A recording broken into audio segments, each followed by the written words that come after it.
Hello guys, welcome back to வரத் victory channel.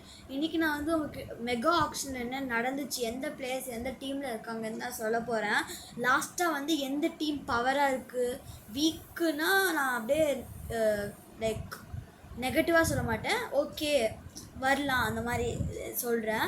First player வந்து ஹர்திக் பாண்டியா வந்து 12 crores திரும்பி எம்ஐ வந்து ரீட்டைன் பண்ணி வச்சுட்டாங்க.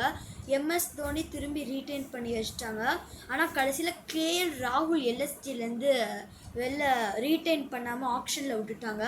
டிசி கிடச்சிச்சா சான்ஸுன்ட்டு போயிட்டு கேஎல் ராகுலில் 11 crores வாங்கியிருக்காங்க. இப்போ டிசியோட கேப்டன் வந்து கேஎல் ராகுல் நியூஸ்லாம் பரப்புது, பட் அது ரியலான இப்போ இருக்க யாருக்கும் தெரியல. அப்புறம் வந்து ரிஷப் பண்ட், இது பார்க்க ஒரு எக்ஸ்சேஞ்ச் ஆஃபர் மாதிரி தான் இருக்கும். ரிஷப் பண்ட் டிசியில் ஆடி இருக்காரு, பட் அவர் வந்து இப்போ திரும்பி இதில் அது பேர் என்னது எல்எஸ்ஜியில் வேறு ஆடுறாரு. ஸோ இது எக்ஸ்சேஞ்ச் ஆஃபர் மாதிரி தான் இருக்கும். வந்து டிசி ராகுலோட ரிஷப் பண்ட் அதிக காசு கொடுத்து வாங்கியிருக்காங்க.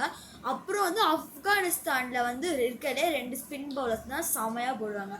Rashid Khan, Noor Ahmad, next generation youngster வந்து நூர் அகமது, அவரையே போயிட்டு ரிலீஸ் பண்ணி வச்சுட்டாங்க.